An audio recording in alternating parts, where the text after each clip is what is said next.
Olá, então aqui nós estamos hoje conhecendo o espaço do Portugal Studio, o espaço onde nós vamos desenvolver os nossos primeiros algoritmos, né? Então, para quem vai começar a ter o contato com lógica de programação, nós vamos usar esse espaço aqui do Portugal, que é o espaço que permite a gente utilizar uma linguagem que é associada ao português para desenvolver os nossos primeiros algoritmos, ok?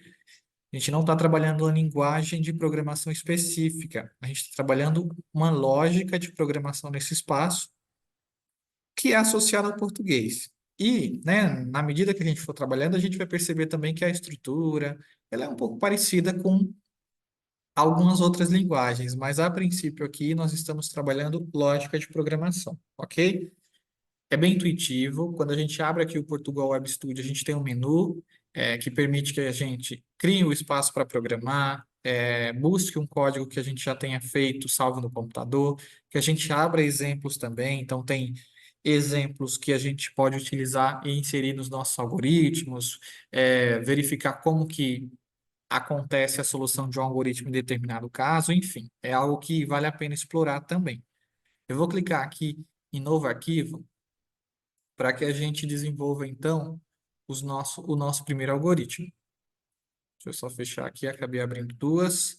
E aqui eu tenho, né, a minha estrutura quando eu abro o Portugal, ok? Então, eu vou ter sempre essa estrutura aqui, que vai ser definida por programa, abre uma chave, função, início, abre e fecha parênteses, chave aberta, chave fechada, e essa chave que fecha a primeira chave que foi aberta lá na linha do programa, ok? Então, o meu código, o meu algoritmo, eu vou sempre desenvolver entre essas chaves, ok? Então, à medida que eu for, né, desenvolvendo o meu código, o código for tomando tamanho, ele vai crescendo e, consequentemente, aumentando o número de linhas, ok? Então, nesse espaço aqui, a gente desenvolve o algoritmo, e aqui embaixo, é onde está passando o ponteiro do meu mouse, a gente vê a execução do nosso código, ok? Então, para a gente entender como que funciona aqui, a gente vai pensar o seguinte: toda vez que eu for trabalhar com um algoritmo, eu preciso entender qual que é o tipo de algoritmo que eu estou trabalhando, o tipo de dado, né? Aqui a gente associa esses dados a variáveis. Então, na maioria das vezes aqui, a gente vai trabalhar com variáveis inteiras, que são números, né? Positivos, números variáveis do tipo real, que são positivo, negativo ou decimais, e variáveis do tipo caractere, que são nomes, são letras ou são símbolos. Ok? Então, como que a gente define isso aqui? Então, vamos começar. Eu vou criar um algoritmo simples aqui que mostre para a gente a idade de uma pessoa qualquer sendo digitada, beleza?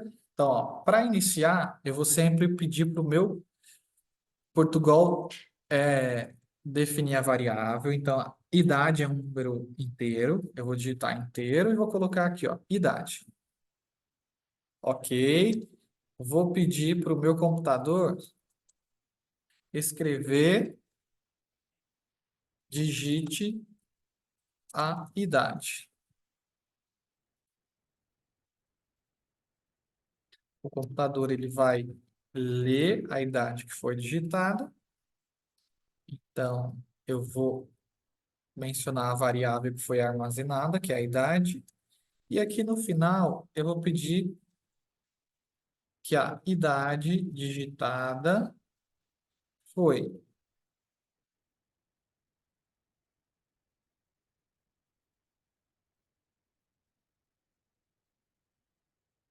Código feito, eu vou dar play. E aqui embaixo acontece a execução. Então, 17. Então, a idade digitada foi 17. Então, eu vou dar play de novo aqui.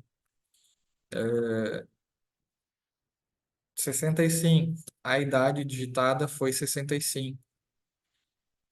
Eu posso pular uma linha também aqui, né? Dar um espaço, colocando barra N aqui, ó, e pedindo para executar o meu código de novo, sei lá, 28. A gente já tem um espaço entre a informação que a gente digita, e a informação que é expressa ali na saída de dados.